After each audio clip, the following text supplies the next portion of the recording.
Clear terkait dengan anjloknya ubi kayu. Ya, apa yang disepakati kembali kepada kesepakatan yang lalu, yaitu kesepakatan di tahun 2021.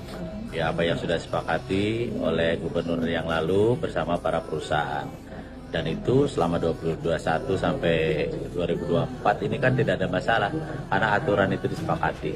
Ya, dan ini tentu sangat menguntungkan buat petani dan saya yakin menguntungkan juga buat perusahaan.